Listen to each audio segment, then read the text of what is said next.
චාව් සර්බියා ද අමුතුමාත් එක්ක පිස එකක් කන්න අපේ පිස ශොප් එක තියෙන පාර මෙන්න මේ විදිහට ලස්සනට පල්ලියක් බලා ගන්න පුළුවන් වෙනවා.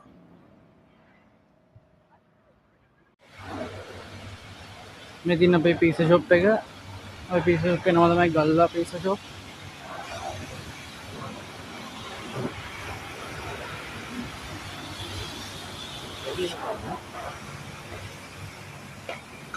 මෙතන තමයි එන්ට්‍රන්ස් එක. මේ තියෙන පිස ශොප් එකේ ඇතුළ. මේ තියෙන අපේ පිසා එකේ මෙනු එක. මේක ඉතින් සර්බියන් භාෂාවෙන් තමයි තියෙන්නේ. අපි ඉතින් මේ ට්‍රාන්ස්ලේට් දාලා මේක ට්‍රාන්ස්ලේට් කරගන්නවා. මෙන්න ඉතින් මම ඕඩර් කරපු පීස් එක ආවා. මේ දින මගේ පීස් එක. දැන් මේක මම තනියෙන් කනවා කියලා හිතන්න එපා. මගේ රූම් එකේ යාළුවෝ දෙන්නෙක් ඉන්නවා. ඒ දෙන්නා දාවේ නැහැ.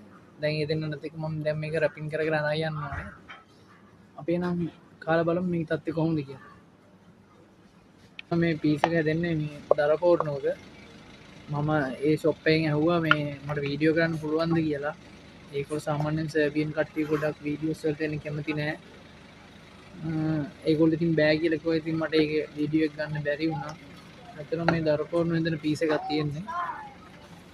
මම කලින් පාරකුත් කාලා තියෙනවා පීස් එක රහදෙම රහයි. මේකත් ඉතින් රහ ඇති කියලා හිතනවා. බලමු ආයි කාලා මේක කොහොමද කියලා.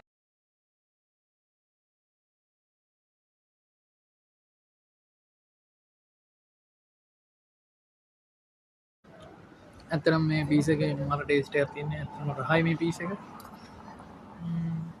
එන ඉතින් අපි මේ වගේ තවත් වීඩියෝකින් හම්බෙමු. චාව්.